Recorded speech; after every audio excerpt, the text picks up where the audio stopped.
Bismillahirrahmanirrahim. Assalamualaikum warahmatullahi wabarakatuh. Kita sambung bacaan Ibn Khaldun kita pada hari ini,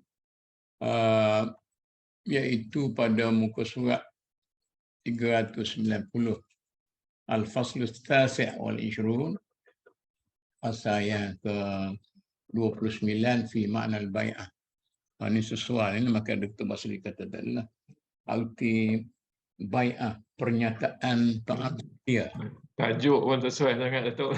Wahlah, pernyataan Dari segi timing masa tu. Sekarang ni kalau kita satu muka, Datuk, dalam bahasa Inggeris dia satu muka surat dia. Yalah. 20, nombor 27 kalau ikut dalam Inggeris. Kita sini 29. Jadi kalau saya pun lama dah tak hadir majlis anugerah bintang raja ni, skap raja almarhum dulu tak ada, saya pun jarang balik ke Kelantan. Jadi kalau kita hadir selalu, satu masa saya selalu berhadir di Perak. Dia panggil hari ni bagi pihak kerajaan, Menteri Besar, itu bai'ah ni. Tiap-tiap tahun ke bila dia buat hari keputeraan, majlis mengadakan bai'ah ni pada setiap tahun. Hari ini MB mewakili kerajaan negeri. Kemudian ada seorang keluarga diraja mewakili kaum kerabat diraja. Kemudian ada seorang lagi tu mewakili rakyat. Inilah yang dipanggil tajdidul bai'ah. Ini bai'ah itu apa? Ni pendek sangat ni. I'lam annal bai'ata hiyal ahdu ala ta'ah. Bai'ah itu artinya ikrar atau janji untuk taat setia. Ka'annal mubayi'a yu'ahidu amirahu ala annahu yusallimu lahu an-nazar fi amri nafsihi wa umuril muslimina la yunazi'uhu fi syai'in min dhalik. Semacamlah orang berjual beli.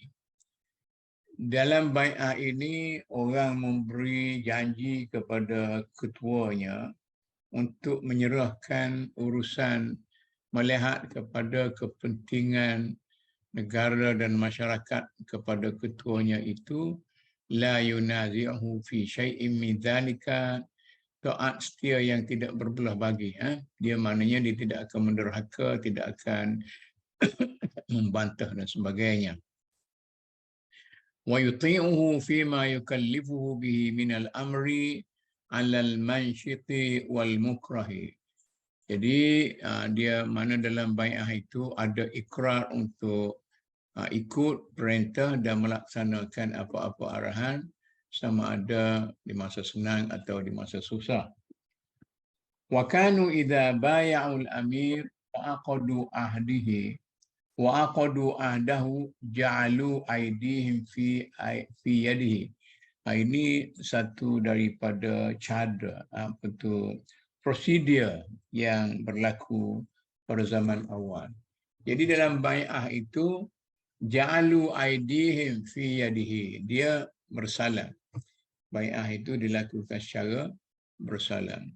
Ta'kidan lil ahdi, sebagai satu penegasan kepada janji itu. Mana janji itu kalau tak salam, tak sungguh. Maknanya janji dan salam. Fa ashbaha dzalika fi'lul bai' wal mushtari. Fa summiya bai'atan masdar ba'a wa saratil bai'atu musafaha bil aidi. Dia ambil contoh jual beli. Orang jual beli itu dia bersalam-salaman. Ini orang zaman dululah. Pernah pula dulu kita pernah nak hidupkan salam-salaman ni, saya rasa kekok masa tu. Sebab jual beli pada waktu dulu benda yang lain. Sekarang ni tak penting sangat dah jual beli itu. Kerana dah macam-macam, beli dengan unjuk lah, dengan macam banyak orang faham dah. Dulu kena betul-betul jelas. Hadza madluluha fi 'urfil lughah wa ma'hul syar'i. Itulah arti bai'ah dalam bahasa dan dalam convention kita dari segi syarak, dalam kebiasaan syarak. Wa huwal muradu fil hadis. Dalam hadis pun ada disebut bai'atun Nabi sallallahu alaihi wasallam Lailatul Aqabah dengan bersalam. Wa inda syajarah al-bai' inda syajarah wa haitsu ma warada hadha al-lafz wa minhu bai'atul khulafa wa minhu aymanul bi'ah. Jadi kan al-khulafa yastahlifuna 'ala al-ahdi. Jadi khalifah-khalifah ni bila melakukan bai'ah itu dia istihlaf, dia membuat janji bersumpah, wa yastaw'ibuna al-ayman kulluha lidzalika fasummiya hadzal isti'ab ayman al-bai'ah. Dia bai'ah tu dia ada deklarasi dia lah ayman. Apa kata semalam? Oh, dia tak sign surat-surat tu. Tu dia kata bai'ah. Betul lah tu. Dia submit surat apa tu, deklarasi tu, bai'ah. Di sini saya nak mencelah sikit. Apabila bai'ah itu berlaku dengan secara musafahah, berjabat tangan, maka orang yang bermubai'ah dengan Nabi itu adalah lelaki dan perempuan, maka Nabi dan perempuan yang mubai'ah dengan ia itu bersalaman. Bagi orang yang menghalalkan salam, bersalaman, menjabat salam antara lelaki perempuan, dia gunakanlah hadis ini bai'ah, bai'ah inda syajarah, bai'atul aqabah. Ini sebagai satu dalil bahawa berjabat salam antara lelaki dan perempuan itu harus. Wa kana al-ikrahu fiha akthar wa aghlab. Kemudian bai'ah itu biasanya kemudiannya dapat telah berlaku dengan secara paksa. Walihada lamma afta Malik anhu bisuquti yamin al-ikrah ankaraha al-wulatu alaihi. Ini satu lagi. Dia kata dulunya macam itulah bai'ah itu dia panggil aiman al-bai'ah. Itulah bai'ah dalam bentuknya yang benar, yang asas, yang betul-betul aimanul bai'ah. Ya.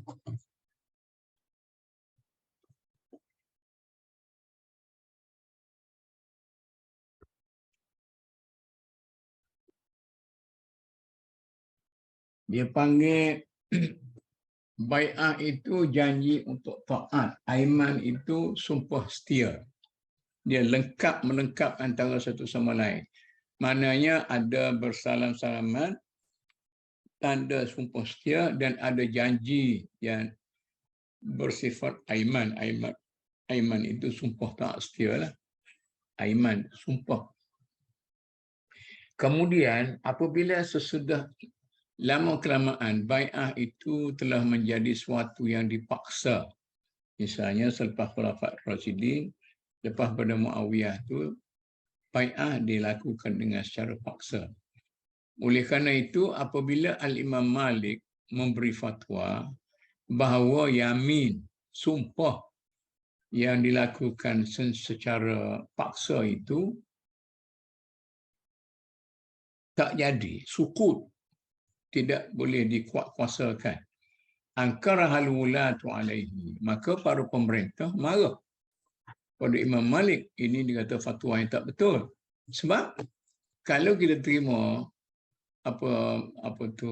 fatwa Imam Malik, ini maknanya ini campur politik daripada Imam Malik mengatakan bai'ah kepada Amirul Mukminin kepada khalifah-khalifah itu semua. Maknanya tak sah. Yamin dia tu, bai'ah tu sah tapi yaminul wala tu tak sah. Wa waqa'a ma waqa'a min mihnatil imam radhiyallahu anhu. Inilah sebabnya berlaku penyeksaan terhadap Imam Malik oleh pihak yang memerintah. Wa ammal bai'atul masyhurah li hadzal ahdi, bai'ah yang berlaku zaman ini, fahiya tahayyatul mulukil israwiyah. Itu macam saya katakan tadilah, satu ucapan tahniah, setia dan sebagainya, sebagaimana yang berlaku pada raja-raja yang dalam bentuk Kisra, yang raja-raja kita ni lah. Min taqbilil ardi, ada tu cara dia pergi cium bumi depan tu, maknanya sujudlah. Awil yadi, tangan, awil rijli, kucuk kaki, awil zaili atau kucuk ekor, maknanya maksud ekor di sini ekor pakaian. Jadi raja-raja ni kan dia ada ekor dia panjang. Sebab itulah tak boleh kita nak pakai pakaian yang berekor-ekor macam tu. Sebabnya itu menunjukkan macam-macam lagi. Jadi tapi tafsiran ini janganlah sampai macam orang dakwah dakwah setengah dakwah tu dia kena lipat seluar dia. Dia takut kaki seluar itu mencecah lantai. Itu tak betul lah tu. Dia huraian dengan secara melampau. Maksudnya sini tak boleh pakai labuh itu ialah labuh yang berlaku zaman-zaman Kisra dulu yang menunjukkan bagaimana inilah macam labuh orang duduk pengantin panjang-panjang tu. Itu yang tak bolehnya. Ada pun labuh biasa ni, mengapa pula tak boleh? Pelik ni. Jadi pakai seluar panjang tapi pergi lipat, takut jadi ujung seluar tu kena atas lantai. Wa ghalaba fihi hatta sarat haqiqah urfiyah, dan cara menunjukkan taat setia sudah diterima sebagai satu hakikat. Kita angkat sembah. Wastaghna biha an musafahati aidin nas. Dengan cara itu tak payah duk bersalah lah. Mana raja nak bersalah dengan orang kan? Dia ini raja hak moden dah. Ni zaman dulu boleh bersalah dengan raja.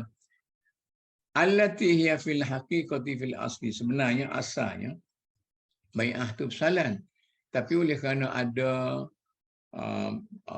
mana perkara-perkara yang kreativiti baru dan sebagainya, maka bersalam tu sudah ditinggalkan dan digunakan dengan cara-cara yang tadi. 5 fil musafahati li kulli ahadin minat tanzil minat tanazzul wal ibtidhalil munafiyani riasati wa saunil mansabil muluki. Dia kata nak musafahah tu boleh menjatuhkan kedudukan raja-raja. Betul tu. Ini kalau kat UM ni, dalam dia punya convocation ceremony itu, kena minta pastikan dulu. Boleh bersalah ke tak boleh bersalah. Kalau tuanku kata boleh bersalah, yes. Jadi kebanyakannya tak boleh bersalah lah. Deru pakal tak. Dan screw tu pun tidak dihola oleh budak-budak, dia hola tray saja. Ini bagi orang muda yang tak pernah masuk istiadat apa semua sekali itu. Kalau kita nak bagi ke raja, jangan kita ambil benda tu kita beri ke raja, tak boleh. Dia kena macam mana? Letak benda tu atas tray dia, kemudian hola tray tu kepada raja, raja ambil. Kemudian marilah budak raja tu bawa tray lain, raja pun letak atas tray yang kedua tu. Itu cara ada istana kita. Illa fil aqal, jarang sangatlah orang yang mana raja-raja yang sanggup bersalam tu. Mimman yaqsidu tawadhu' minal muluk, raja-raja yang agak tawadhu' sekilah, raja Kelantan lah tawadhu', pakai selipar. Fa ya'khudhu bihi nafsahu ma wa khawasihi wa masyahiri ahli din min ra'iyati. Dia menurunkan derajat dia sikit, bergaul, bersalam dengan rakyat dia. Saya tengok Tuanku Nazir ini, masa dia aku mahkota dululah, tapi sampai dia jadi raja, Jadi dalam majlis tu bila Harusani ni dia dah tua sangat, tak larat nak bergerak. Jadi dalam majlis-majlis tu bila sampai raja tu mari kepada Harusani, kucuk kepala Harusani sebagai tuan guru. Itu satu benda yang baguslah. Bukan kita nak suruh buat macam tu, tapi nak cerita satu tradisi yang bagus. Raja dia turun situ. Habislah sekat tu tentang ini ringkas sangatlah bai'ah tu. Tok Mut, Ya. tanya sikitlah sikit je tentang adat raja kan. Kalau kita tengok Omar lah kan. Omar tu dia panggil zuhud kan, and then dia pun sempoi lah. Ya. Seorang leader yang sempoi ya. Kita balik cerita ke Raja Nazrin tadi kan. Raja Kelantan lah yang juga sempoi.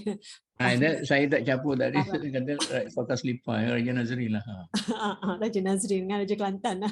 Raja Kelantan tu saya tak tahulah kenapa dia sempoi, tapi Raja Nazrin tu dia biasa dengan orang biasa. Tapi Raja Kelantan pun biasa jugalah. Tapi saya rasa saya tak tahu macam mana kan nak katakan, sebab itu mendekatkan raja dengan rakyat lah kan. Kita tengok very distance termasuklah kita dalam Melayu, dalam budaya Melayu kita distance, pemimpin dengan rakyat distance kan. Maknanya kita nak dekat dengan pemimpin pun orang kata apa itu dari segi fizikal besar kan, agak ada nampak jarak tu agak besar.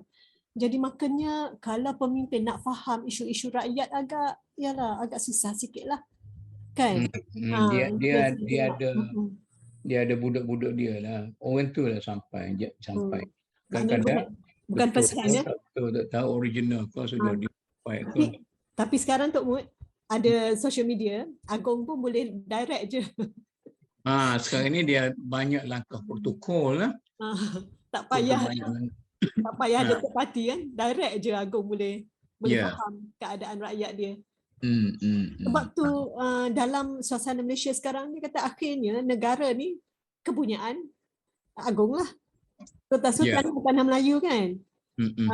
Dan dengan adanya social media, at least raja-raja dan Agong dapat sendiri memahami at the grassroots lah kan. Bagaimana rakyat diorang. Kalau tidak hanya disampaikan daripada intermediate. Melalui itu melalui tu yang masalahnya. Apa yang saya perhatikan ini wasatiyah dia yang betulnya. Sederhana. Kalau protokol sangat, ini cerita Perak ni, ayahanda dulu latih.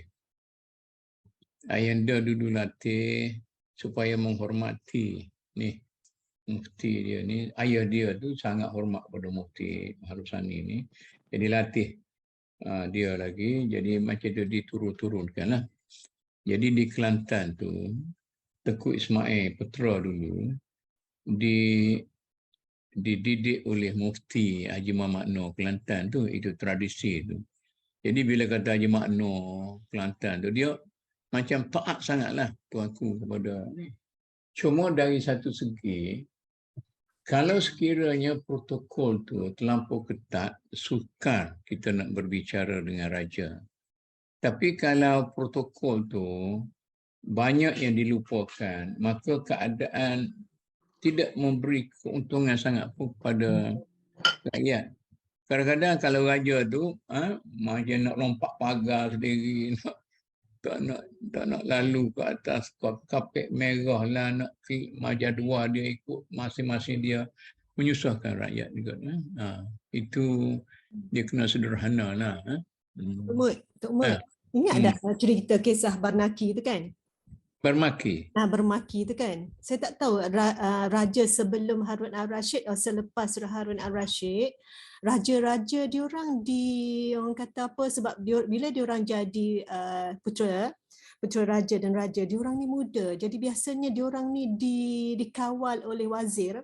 Kan? Masa tu raja tak tahu sebenarnya apa berlaku, apa isu rakyat. kan?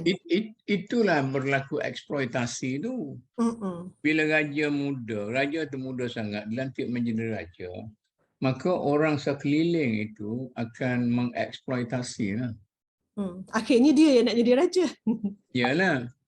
Jadi takhta dan raja tu ialah sebagai satu puppet memang orang kulit lah.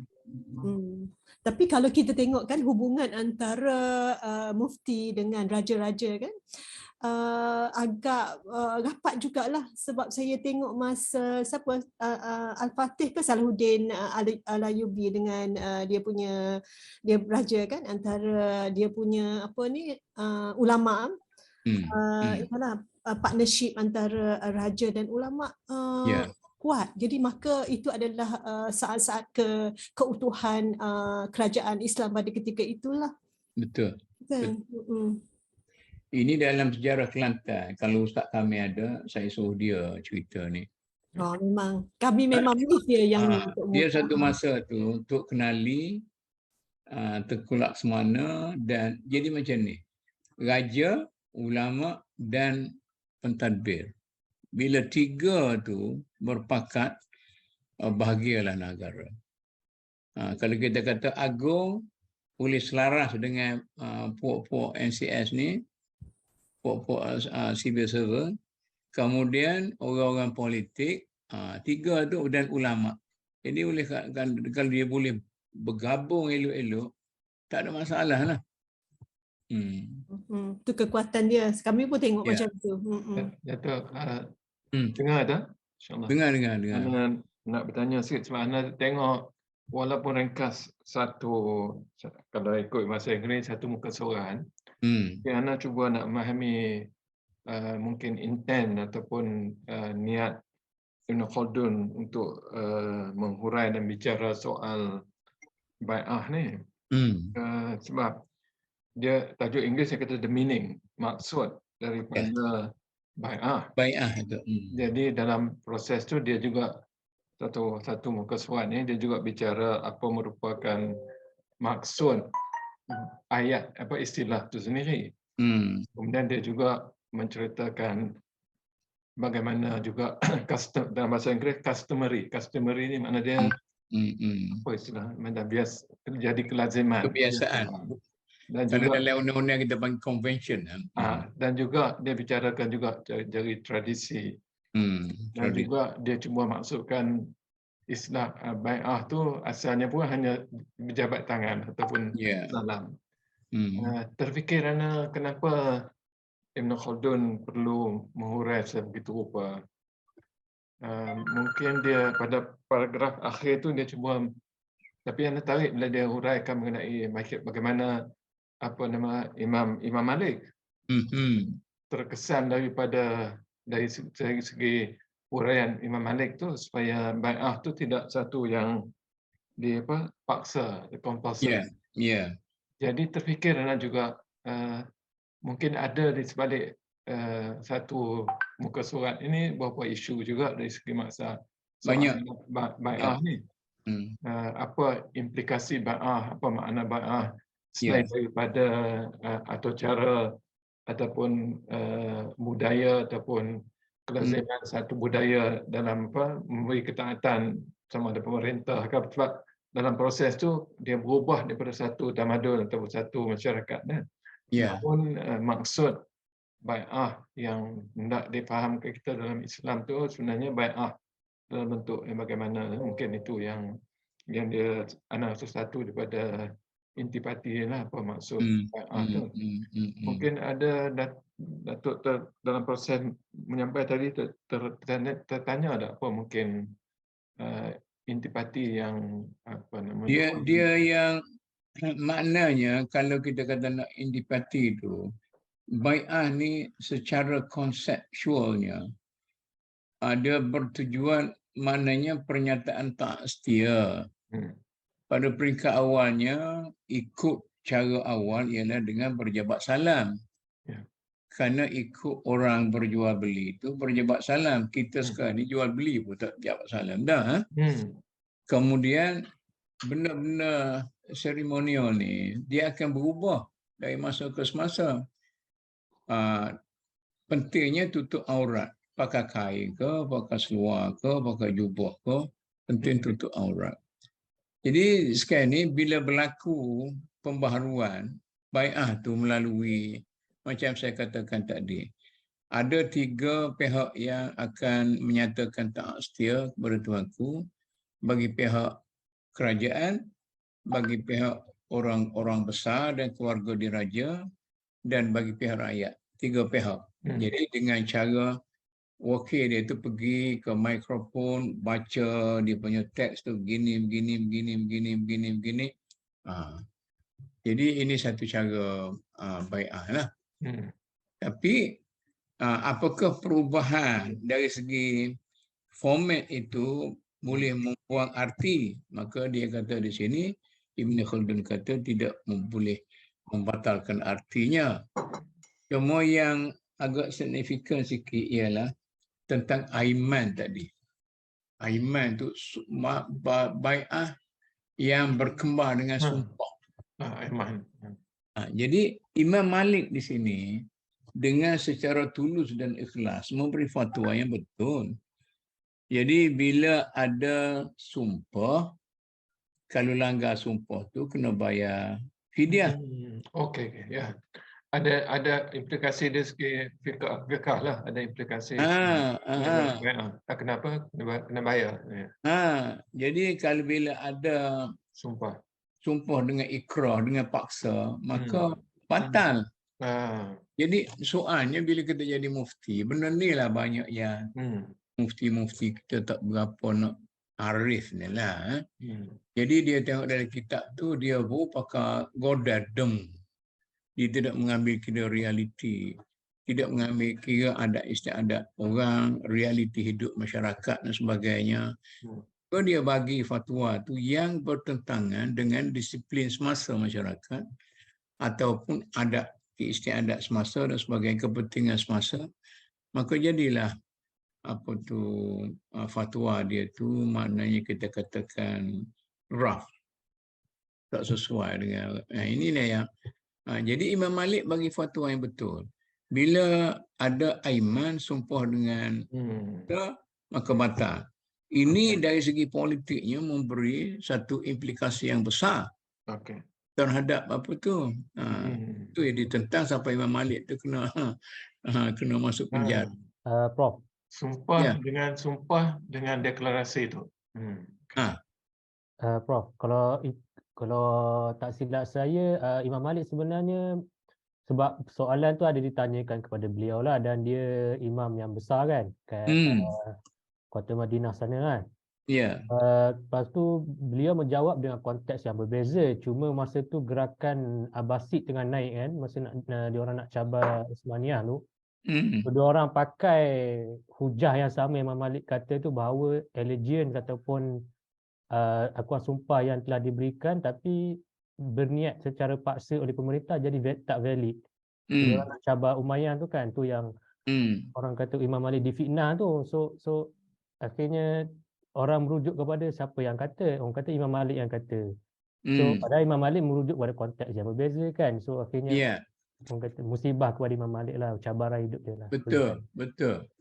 Dan saya nak sebut pada orang kita yang memberi fatwa sekarang ini, walaupun dari segi fiqh, ini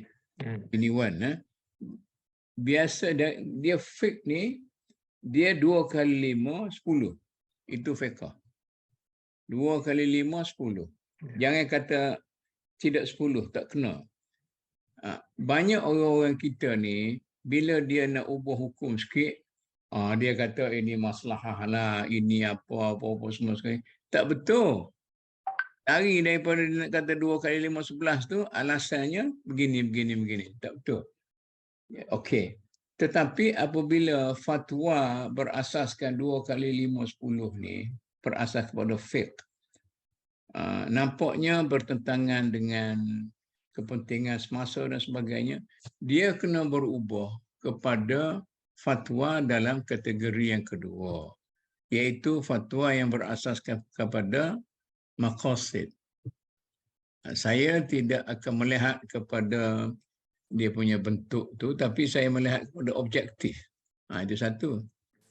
Kalau yang maqasid itu tidak lagi sesuai dengan keadaan semasa, misalnya jauh sangat daripada realiti lah, apa-apa semua sekali, maka dia akan beralih kepada siasat syariah.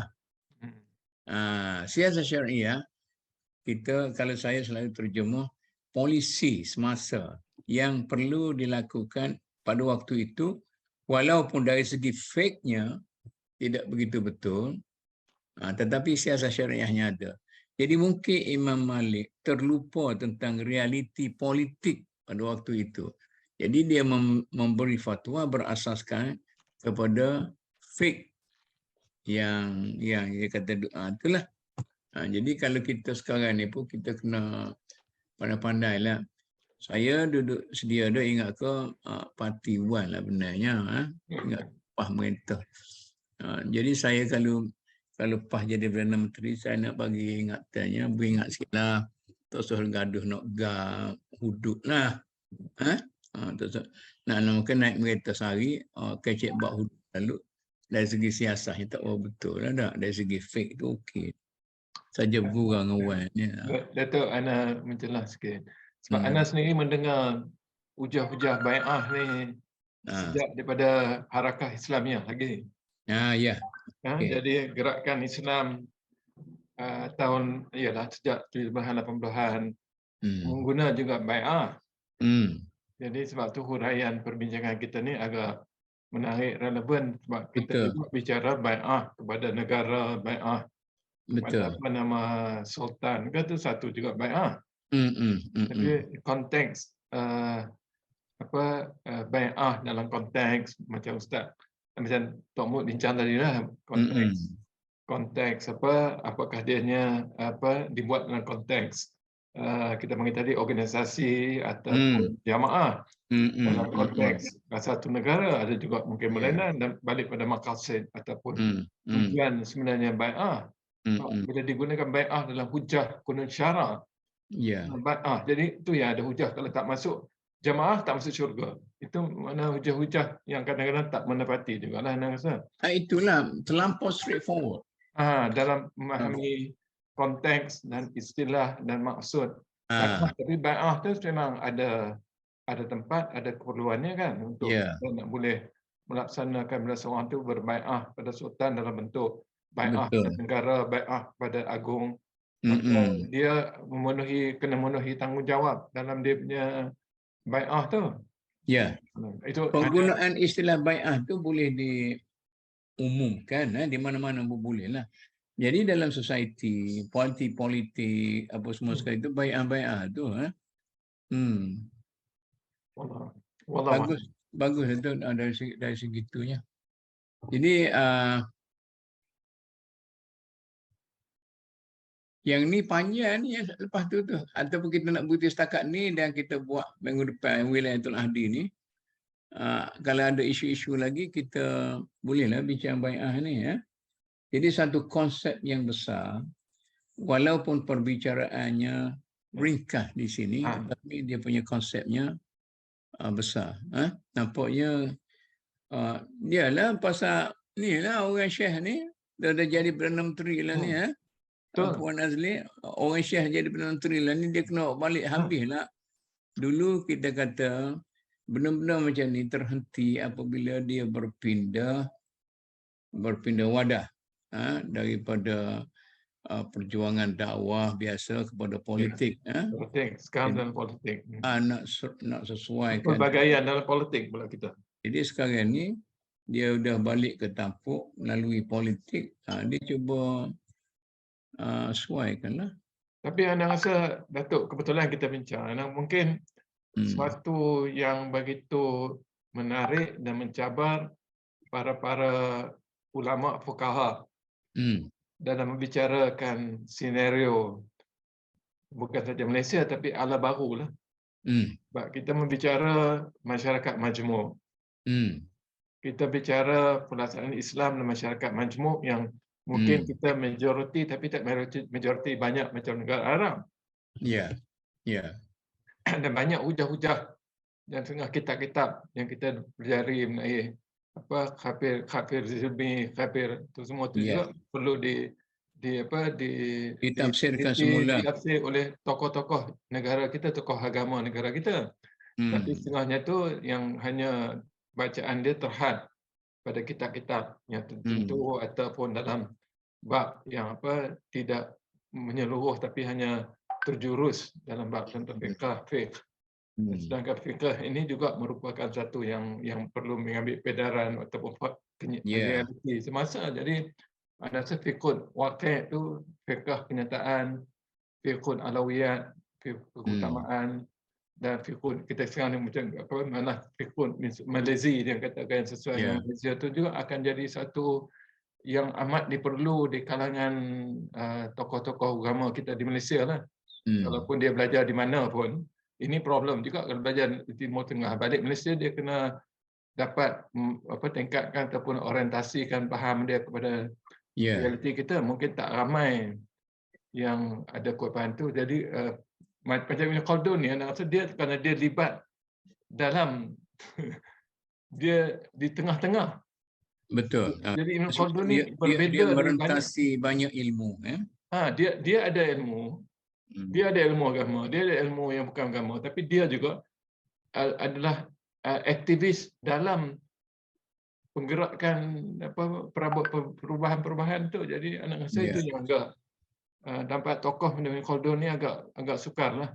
Betul. Setengah daripada kita ustaz-ustaz ulama-ulama kita nak menjauhkan diri, ada setengah tu libat terus tapi terhad dari segi nak perteruskan dia punya perbincangan akademik dia atau peningkatan ilmu dia itu. Jadi yang rasa meningkatkan macam macam Yusuf Qaradawi pun dia ada peningkatan, dia terus hidup di tengah kancah, dia bukannya berbicara dalam bentuk tulisan buku, dia juga hidup dalam masyarakat bergulungan dengan masyarakat. Jadi rasa itu di antara cabaran bagi kita lah, terutama dengan realiti politik baru ni. Macam Agong buat baru ni pun dia daripada duduk dalam satu parti, kemudian allegiance pada parti, tunggu sekarang ni PN, BN plus tu dia sepatutnya bawa hujah PN plus atau BN plus. Saya pula telinga tak berapa clear. Betulkah lalu BN kau PN kau kemudian N, jadi kelabuk masa. Sebab hujah tu tak so kita, sebab dalam BN tu pun ada yang berbelah bagi. Ataupun berbeza pendapat. Jadi era perbezaan pendapat tu makin kita melalui era yang tidak kita panggil dia panggil contradiction, perselanggahan, bukan lagi era yang macam hitam putih. Jadi itu juga memerlukan fiqh yang agak mampu menangani soalan yang bukan hitam putih jugalah. Betul. Jadi saya nak mencelah jenis-jenis orang kafir.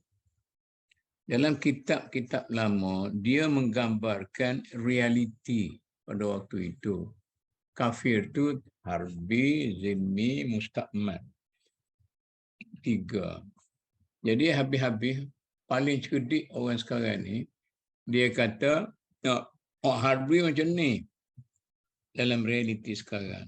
Kemudian zimmi macam ni, kemudian musta'man macam ni dari realiti sekarang. Jadi saya rasa kalau setakat itu kita hanya apply konsep lama itu, mungkin kita tidak sampai kepada pembaharuan yang diperlukan. Jadi kita kena agih semula. Orang kata Datuk Asri kata kena capuan semula, capuan bagi semula. Jadi contoh saya yang paling mudah dipahami ialah tentang dalam kitab fiqh kita yang awal disebut air yang boleh dijadikan wuduk itu ada 7. Sab'umiyahin. Air hujan, air sekian. Kita masuk fiqh sikit boleh Syekh? Sekian. Kemudian yang itu realiti di Kota Baghdad, Basrah pada waktu itu. Okey. Jadi sekarang ni ada ulama-ulama kita yang agak terbuka sikit, dia pergi sikit. Dia kata yang dikatakan air, mata air, dia perluas sikit pentafsirannya. Macam dalam zakat, diluaskan sikit pentafsiran dan sebagainya. Kemudian pentafsiran ini sebenarnya belum lagi betul-betul fit dengan realiti yang ada. Dia kena merombak balik. Maknanya bukan lagi 7 jenis air. Mungkin lebih lagi, mungkin kurang lagi, apa-apa sekali. Jadi usaha untuk kalau kita nak realisasikan Islam itu dengan secara yang boleh diterima baik untuk sebuah negara Malaysia. Ya. Cara sikit boleh nak. Sebuah negara Malaysia yang berbilang kaum, yang berbilang apa, saya tak setuju kalau kita liberalkan konsep-konsep yang ada itu, tetapi kita kena bina konsep-konsep baru. Daripada asas-asas yang sedia ada. Tapi asas-asas sedia ada tu perlu penghuraian, kembangkan semula. Perkembangan. Kita balik kepada objektif asal tu, kembangkan semula. Macam Datuk, macam Maqasid Syariah tu pun.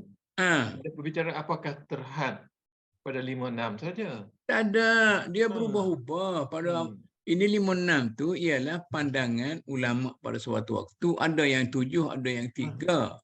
Semuanya yang popularnya yang ni kena agih semula. Kemudian ni lah kalau nak cakap fiqh ni saya semangat sikit apa semua. Tak, dia macam ni. Dia kata kalau kita nak istinja, batu dan tanah gersang, tanah keras. Okey, boleh buat istinja. Jadi kalau saya kata istinja dengan kertas tisu tak boleh ke? Tak boleh. Kertas tisu tak boleh lah. Sebab kalau kita kira dari segi objektif, batu sejauh mana boleh membersihkan apa tu kesan-kesan tahi di punggung orang tu? Dia tak habis juga. Tapi kertas tisu boleh. Itu objektif, itu tidak dia apa semua sekali itu. Cara juga macam kita nak bincang tentang bagaimana kita nak samak benda-benda yang macam kulit dan sebagainya itu. Takkanlah nak cari tahi merpati dengan buah mencekani lagi dah. Tentulah ada. Dari segi dunia kimia kita dah hebat sekali. New water apa semua sekali, new water. Itulah panjangnya kalau kita cerita tu. Ana tertarik sebab pada Ana nampak memanglah bergerak ke depan cabaran kita di era mana Allah akan uji kebijaksanaan ataupun kematangan umat dan juga tokoh-tokoh lah. Yang menarik dalam pilihan raya ini juga ialah rakyat sedang belajar. Rakyat hidup dalam kita hidup dalam sekolah di mana sekolah tu adalah sekolah terbuka, bukan lagi hanya dalam sekolah classroom. Kita dalam open classroom. Betul. Kita kena belajar mau tak mau. Banyak perkara sedang kita belajar dan mudah-mudahan umat akan lebih matang daripada pengalaman ini lah. Jadi kita tengok perangai politician, kita tengok macam mana tingkah laku semua tu akan mengajak jadi pengajaran lah. Tapi saya rasa macam Datuk punya perbincangan dalam grup itu berkenaan dengan dengan politik itu juga membicarakan soal kematangan umat lah. Betul.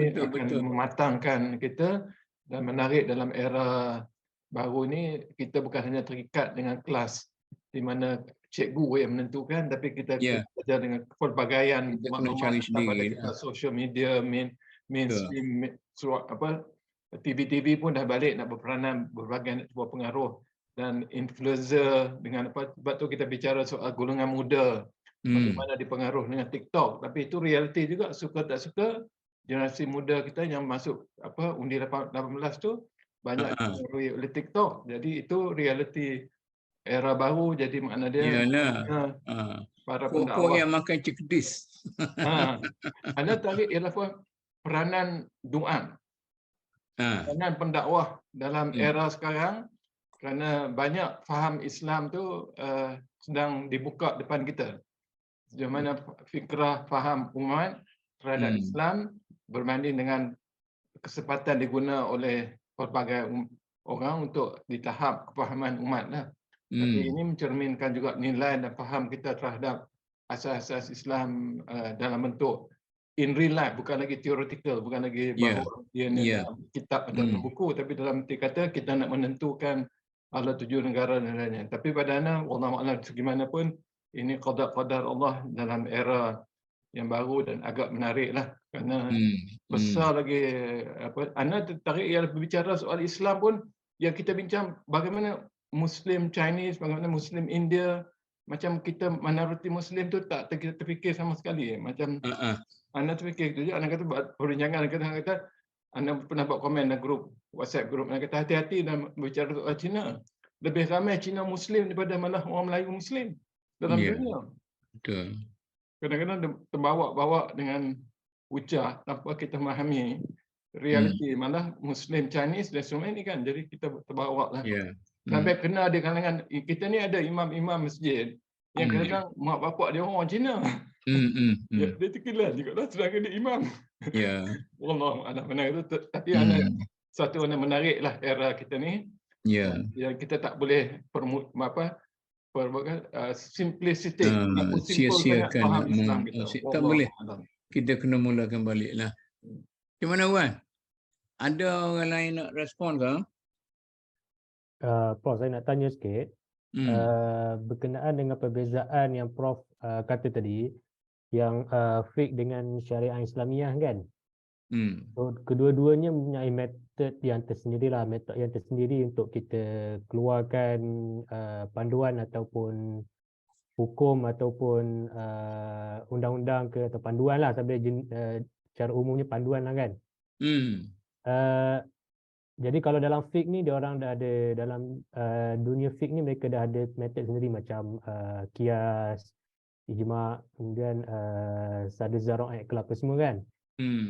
Apabila kita masuk syariah Islamiah, jadi metod tu dia akan dikembangkan lagi, macam Prof cakap tadi ambil maqasid kan. Dia akan tengok berdasarkan maqasid, tahsiniyat, kemudian ialah yang 3 peringkat tu apa semua tu kan. Adakah itu saja ke sebab saya pun dalam perkara ada dilema yang sama lah, sebab saya dalam bidang ekonomi Islam. So dalam ekonomi Islam ni kita cuba untuk tidak menjadi seperti bidang yang didominasi oleh fiqh, sebab kita bukan bawa fiqh, kita untuk mengkaji manusia juga.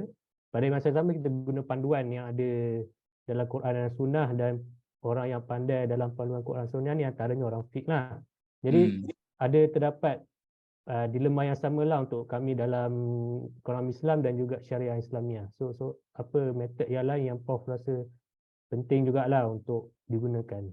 Dia gini Wan, jangan kata kita tidak boleh dominated by orang fiqh, oleh fiqh.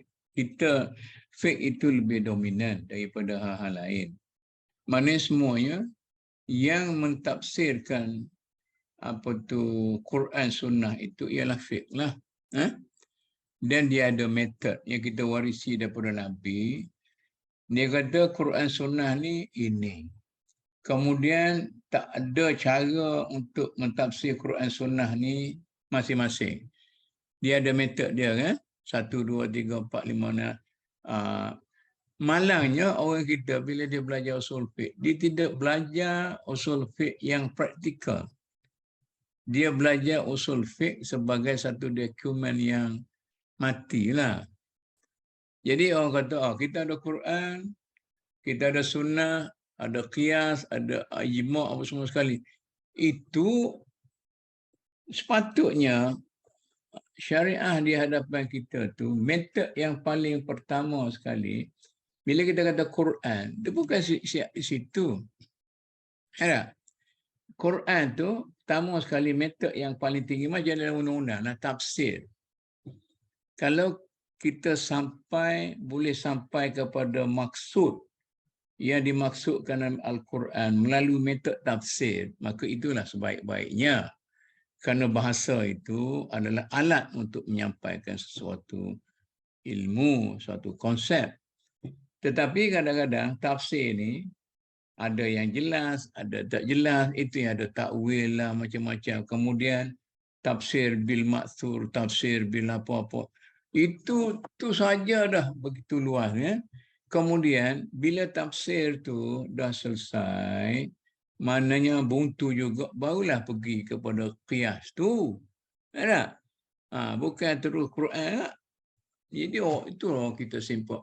Jadi oleh kerana itu, bila kita kata nak huraikan Quran Sunnah dalam pasaran, kita kata tentang kehendak pasaran modal dan sebagainya, dan balik pada Quran Sunnah, dan mentafsirkan pasaran modal itu ada berasaskan kepada beberapa ayat yang tertentu yang ada kaitan, itu pun kena terlampau bijak, sangat-sangat bijak.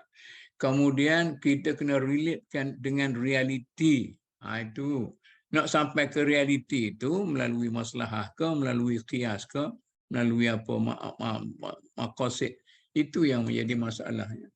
Jadi kalau orang tanya saya, sebelum daripada kita buka mulut nak laksanakan Islam dalam negara ini dengan cara yang praktikal, kena selesaikan orang-orang yang memberi fatwa dulu. Jangan sekadar pakai pukul rata, awak jadi mufti-mufti lah. Kemudian, dia orang kita ni, dia mufti dengan profesor tu, dia mufti tu BA je. Nak benar? Mufti tu, saya melihat, dia ni mengarut dia ni. Mufti ni pegawai istana. Dia sebahagian daripada umara. Dia bukan ulama. Sebab tu kita kena fatwa letak bukan. Ana tu ingat. Datuk, Ana ingat Syekh Hazmi. Ana dulu ingat Syekh Hazmi. Apa dulu dia. Dia kritikal sikit. Syekh Hazmi pernah jadi apa? Mufti semua. Mufti Penang. Dia pernah buat komen, dia kata macam mana nak laksana syariah dia, sebab dia pernah dalam mahkamah. Sedangkan orang masyarakat Muslim pun tak faham syariah. Mana? Saya rasa kalau kita nak cakap tentang Islam, saya terang-teranglah. Saya banyak bercakap tentang fiqh Malaysia, fiqh tempatan, fiqh apa semua sekali. Bila anak Isuk Rawat tu nama apa? Mujahid. Bila Mujahid menjadi menteri, dia nak memperkenalkan fiqh Malaysia, fiqh tempatan, fiqh semasa. Kerana dia tembok tak tahu apa ke mana-mana. Jadi saya adalah kepakaran sikit situ. Lepas tu orang ni tukar hampu belakang ni. Pom. Jadi tembok. Akhir itu yang jadi longgar-longgarkan LGBT lah sebagainya. Tak jadi benda-benda macam tu. Betul Prof. Sebab saya rasa itu macam dah jadi agenda politik. Sebab satu hal lagi. Kalau dalam penyelidikan, macam kita orang, antara cara kita nak tengok sama ada orang tu betul buat apa yang sebetulnya, bila kita tengok sama ada dia capai dia punya target ataupun tak. Contohnya kalau dia kata kita nak buat satu fiqh yang tempatan kan. Tapi impak dia kita tengok orang bukan Islam pun bukan makin mendekatkan diri kepada Islam, tapi makin orang kata dia orang rasa macam mampu nak mencabar ataupun berasa dia orang ada hak untuk melonggarkan praktis yang ada dalam Quran dan Sunnah tu kan. So maknanya dia akan berbalik, dia akan backlash balik kepada orang yang mengusulkan itu bahawa benda tu sebenarnya salah lah. Datuk, mungkin dia punya apa Islamic punya scholarship tu ataupun ketokohan kita, mana dia ketokohan ulama ataupun kita panggil apa, ulama yang faqih, memahami realiti. Anda pernah tanya Prof Dr. Kamal Hassan revolusi Iran kan. Lepas tu Anda saja tanya Prof Kamal, Anda kata macam mana kita sebelah sini. Masa di Iran bila sebut Ayatullah Ruhullah Khomeini tu, Anda rasa dalam tradisi di Iran, bila Khomeini itu dia dapat gelaran tu daripada kalangan tokoh-tokoh agama mereka. Dia dapat Ruhullah tu bukan dia diberi oleh siapa, tapi diberi di kalangan ulama-ulama. Jadi dalam sistem kita tidak ada tradisi yang begitu diangkat. Tapi Prof Kamal pernah melawat. Dia kata sebelah kita ni siapa? Kalau siapa nak keluar fatwa di Malaysia? Yang apa guru-guru atau agama belah kerajaan akan keluar satu fatwa. Parti politik keluar fatwa sendiri. Jadi kita tidak ada tokoh macam katakan Imam Malik ke ataupun Imam Ghazali ke atau tokoh-tokoh macam tu. Dan yang diambil serius di sebelah kita ni pun. Jadi saya rasa ada period dalam sejarah Nusantara lahirlah juga tokoh-tokoh apa yang majoriti boleh menerima kan, yang boleh berani keluarkan fatwa yang semasa. Tapi kita banyak masih pegang hanya kitab-kitab yang mungkin lama lah kan, dalam membicarakan nak menghurai perkara semasa ni bukan sebegitu mudah itu nak diterimanya satu pendapat atau fatwa itu, melainkan dia tu ada credibility, kewibawaan tu datang daripada mana, apakah diberi oleh kerajaan ke ataupun diakui di kalangan di kalangan rakan-rakan dia gitu. Wallahu alam, itu mungkin cabaran kita semasa lah. Dia kita ulama-ulama tradisional di tanah Melayu. Dia ada walaupun secara rasminya tidak ada tradisi macam di Iran tu, daripada ayatullah kepada sekian ni peningkatan tu. Maknanya di Iran tu dia ada tradisi yang separuh rasmi. Di kalangan kita dulu secara de factonya tradisi itu ada. Nak boleh naik gelaran tuan guru tu bukan senang. Tuan guru Haji Ghani Pasir Mas tu tak cukup syarat tak pergi buat haji. Panggil lebay Ghani sampai ke diki buat haji baru boleh panggil tuan guru. Apa ni? Kita ni nampak apa tu serban itu sikit, kemudian boleh cakap apa-apa sikit, tuan guru tu, tuan guru ni. Sekarang ni tuan guru terlampau ramai. Jadi banyak tuan guru tu tuan guru ni. Jadi itu yang menjadi masalah. Masa mula-mula ni benar mengetah Kelantan. Saya pernah mencadangkan ini dalam perbincangan pertama dipanggil lah semua ustaz. Saya cadangkan supaya diadakan tradisi macam di Iran tu. Orang yang nama ustaz, orang yang nama syekh, orang yang nama maulana. Jadi perpindahan daripada macam kita begitulah kan di universiti, tutor, pensyarah, Profesor Madya, profesor. Okey. Jadi tutor ni kalau ada profesor, dia tak buatlah fatwa kursi-kursi dah. Profesor ada. Tapi kalau kat luar universiti, tak ada habis dah. Dia tidak ada tradisi itu. Jadi oleh kerana itu saya rasa tapi iyalah macam kita pun dah di akhir umur kan. Jadi kalau tradisi itu mesti diwujudkan walaupun dengan secara tidak rasmi supaya peningkatan itu boleh diselesaikan lah.